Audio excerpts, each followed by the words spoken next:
So we're just starting. Hi guys, I'm Tumi. Welcome back. Just come on. Let's just call it the I'm way not doing it. I'm not Please. doing that. Let's start. Let's start. We are going to call it Bonging with the Mazenges. Okay. Even that is part why Guys, I go to a high school. that you're about to clear. By the time this is out, Okay. it's out in the middle of your exams actually. Okay. Fine, I'll do it. Yay, Tumi. So are we rolling? Hi guys, it's me, Tumi, and Your mother. I was like, what am I gonna say? What am I gonna Because say? I dare you to call me Wahu. I just dare you. So today I'm actually gonna call it Bonging with the Mother. It is called Bonging with the Mazenges. There's nothing wrong with that name. I don't understand what your issue is. Bonging with the Mazenges. Bonging with the Mother. Two So of the Mazenges. today, in this episode of Bonging with the Madenges, we will be discussing a very important topic, which is women empowerment. So I'm gonna ask you a few questions that you can answer, and then we can just have a conversation around it. Okay. So are you ready? Of course, I'm ready. Why are you asking me like? Okay. First question. What was it like, or what do you think it was like for Shosho and women in her generation economically?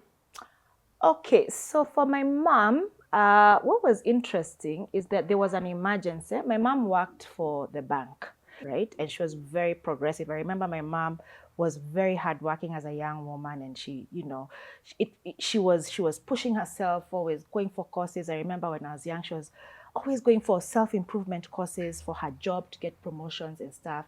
And she had 5 kids at the same time. Yeah. So it was not easy for them.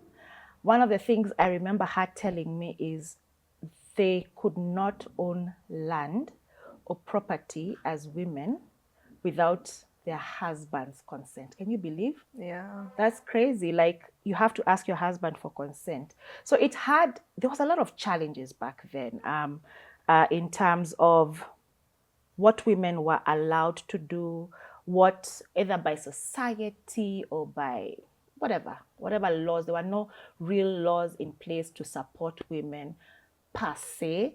They were there, but they were almost like a good to do. So for her, I feel she did pretty okay.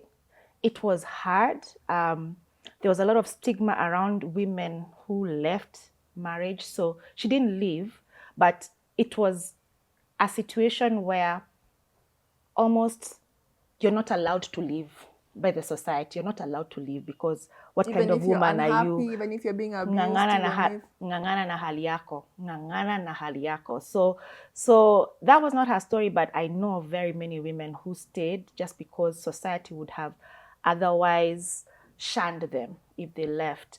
But I do remember around 1995, the Beijing conference, which was literally like so fundamental in terms of where we were going to. Have you heard of the Beijing? Do you know? I have. What do you know of the Just a Beijing? bit. Unajua nini? Okay, come on, in the exam, surely. Si exam, lakini nakuuliza tu juu tunaongea economic empowerment and such like things. What I understand, I don't know all of the nitty-gritties, but I know that it was a conference held that was basically pushing for women's rights and just reinforcing the fact that women's rights are women's rights, and like we are also like people, which I don't understand how that was like I think but that human rights also apply to us, and that it's not just that, like what you're saying, a good to do thing, like it's something that needs to be happening because like you're saying, like what she was saying, Shosho was hardworking, she was taking care of the children, and yet for some reason society didn't see that women are fit enough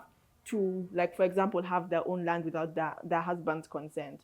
Like that, just like looking down on women like that we're subordinate to men is just exactly. And that's what really, honestly, high five. First of all, you nailed it on the Beijing conference. Well done. I know school fees I know these things. No, but seriously, that was the first time there was like a global move recognizing, yes, women's rights are important. to factor in, and in terms of, let's be intentional about pushing the women's agenda forward. So I remember around that time, I was a young girl, but there was so much energy around. Yes, there was like a feeling of hope, and yeah, things are gonna look better. Things are gonna be better for us. We're gonna get better jobs. And our mothers were all telling us, at least when we talk about it with my friends, they were all about, I want you to do well. I want you to go get a job. I want you to make your own money. A lot of our mothers were encouraging us. And I guess it was also from a place of where they were like, we want you to do better, to have better than what we had. So they wanted us to have options. And finally, we were in a place where, the options were being catered for in terms of structures, in terms of policy and stuff like that. And our mothers were pushing us, go get it, my daughter, go. And I literally remember my mom telling me, this was when I was a little bit older. I must have been around maybe 2021. And she's like, you see what I've been able to do with my life? I want you to step on my shoulders and do better.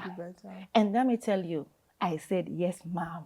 So do you think where we've reached right now is like an improvement? Okay, I think it is. But definitely, like, in what sense do you think we've improved? Like, in what areas have we improved following the Beijing conference? Yeah, there's been definitely a lot of improvement, a lot more women in the workplace right now taking up leadership roles, a lot more recognition of women's rights. There's definitely been a lot of growth, a lot more, skilled labor when it comes to maternal health and stuff like that. There's been definitely a lot of growth, and a lot of us looking and saying we matter. We definitely have still a lot of challenges that we need to address. There's still that, what do you call it? Systematic. I need to get comfortable. Wait! Are we cutting, or we are just exchanging positions, or what are we doing? Okay, I got back exactly the same way. Exactly how I was sitting originally. Proceed. There's still a level of oppression. Yes, systemic oppression and challenges that we face, where there's still some favoritism in terms of pay. Like, you can have the same job as a guy. Like, you're both doing the same job. Crazy. You're both putting in the same work. Women now, we also have the invisible burden of having to take care of the family, the house. Like, and yet still, so many people feel like women are subordinate, and you can evidently see that people are carrying on a lot of work. Like, bro. Exactly. It doesn't even make sense. So in as much as there's been growth, there's still that whole thing of why should you be paid more than me? We're doing the exact same job.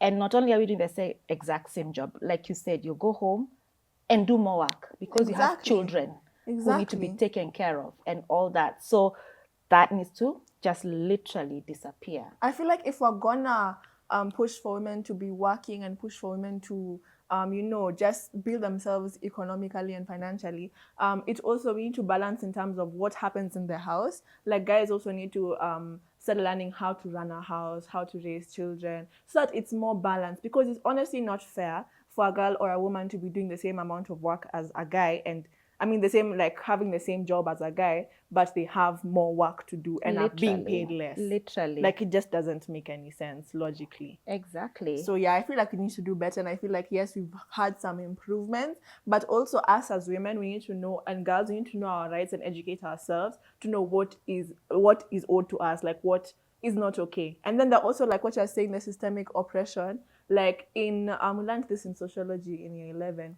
But basically, there's this thing called the glass ceiling, which prevents women in the workplace. It's not a literal thing. It's like why it's called the glass ceiling, because it's invisible. That prevents women from advancing in the workplace because of these these gender norms or beliefs that women are subordinate to men. They don't know how to run a workplace and whatever. But now we've improved. Like 33% of businesses are owned by women. Exactly. But it needs to get to 50%. We need to show, because, bro, I know. Like, and that's why I really know, like, we've pushed the agenda very far. as my Yeah. generation. We really, and we continue to do that. But I genuinely believe, like with you guys, Gen Z, and with your fire, your mwaki mwaki, I genuinely love it. I won't lie. I love because you ask the right questions, you say the right, you're pushing, and you're not afraid to push.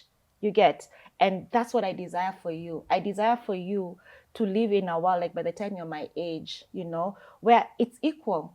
Yeah, literally, it's equal pay, equal responsibilities at home, equal everything, and you're catered for in terms of your maternal health. You don't have to suffer because you're a woman. Even with menopause, like how there's so little information on Exactly. menopause, so little like understanding of how it actually works. So you're finding older women really suffering with understanding their hormones, understanding what's going on in their body. And I feel like these are things, like women are like a large percentage of the world. So it doesn't make sense that we don't know how to, do these things. Even with period poverty, all of these things like are contributing to like the oppression of women. And I feel like we need to improve on them. Yeah. And even with our generation, it's kind of also sad though, because I feel like as much as yes, we're improving, there's still some guys who genuinely, like I was having a conversation with some guys, Gen Z, not at you, millennial or older or what, like my age, talking about they can't be with a woman who's earning more money than them. Do you get what I'm saying?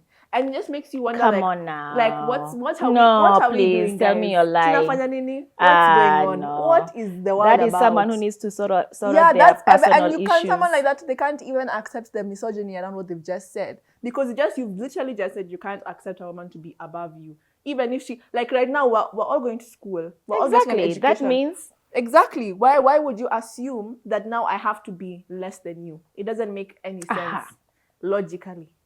So you get what I'm saying? City shaky.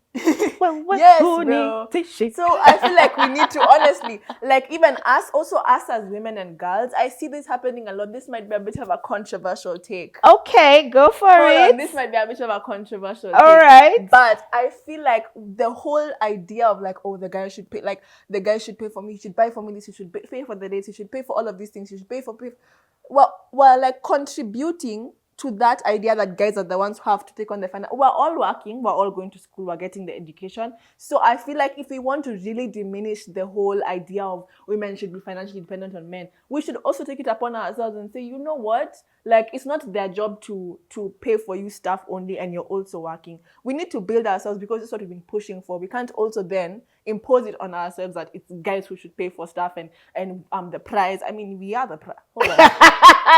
We are the prize. Let's be clear. Let's not get it twisted. But like, we still should like not expect them to pay for everything that we're doing. Do you know what I'm saying? It should be balanced. We should have equality and equity everywhere. Do you get what I'm saying? And also, if you prefer to stay home and prefer to take care of the children, that's also entirely okay. That's what you've decided. It just shouldn't be imposed on you. That's what you have to do. Do you get what I'm saying?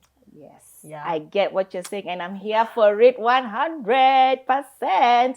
And like you're saying, in terms of pay, the same should apply in the home. Yeah. So the guy shouldn't feel like these are things that I cannot do. I shouldn't know what's going on in the kitchen. I shouldn't know what the kids are eating. I shouldn't know. There's no, like, removing that gender roles and that sort of thing, so that we are all equal. We are all equal. Yes. And especially with our strengths, like as much as, yes, we want equality, but I don't know if the word is equity, but you should also focus on your strengths. If you live in a household where you find the guy is generally getting more money financially and the woman prefers or is stronger in the household, you have that balance. Just that I don't think either role should be seen as less than the other. Because the main issue is that a woman will be doing the work. It's not even paid labor. What was it that women do, 7 hours? It's 4.5 hours more than 4.5 or 7 hours more than men? No, it's 4.5 hours more than men. Okay. To me, so sorry. Sorry. I'm getting a bit emotional. But there's a lot of like unpaid labor that women do, and it's still seen as less than, because they're not bringing actual physical money. And I feel like that's the issue about it. Was not that why should we only stay home? It's just that why is it being seen that I'm doing less than you? You're bringing a life into this world, and then you're raising a whole human being. Like, you understand? Or 2 or 3 or 4 or 5 or 10. You're bringing a whole entire person, a human being, and that job is being seen as less than. Like, no. Let's be real about this. Can we please? I know. So as much as just the rules, and from like the Beijing conference was also like very it's very helpful, but I feel like also us as a society, in Kenya, in the rest of the world, we need to also take it upon ourselves, because a lot of this stuff are actually just like societal norms, societal and systemic things, not actually like the laws. So now it's up to us to learn our rights, educate yourselves, educate your sons, educate your daughters, so that we like actually can see the change that we've been fighting for all this time. Yes, ma'am. Period. Yes, ma'am. Period. Period. And what I'm going to say to you, just like my mom said to me, you see what I've been able to do? I want you to step on my shoulders and reach for the sky. Have the best life possible. Enjoy your life. Make your money. Have fun doing it. Get a partner who treats you as an equal. Partner, not master. Partner who treats you as an equal, and enjoy your life. Cindy. Yeah. Period.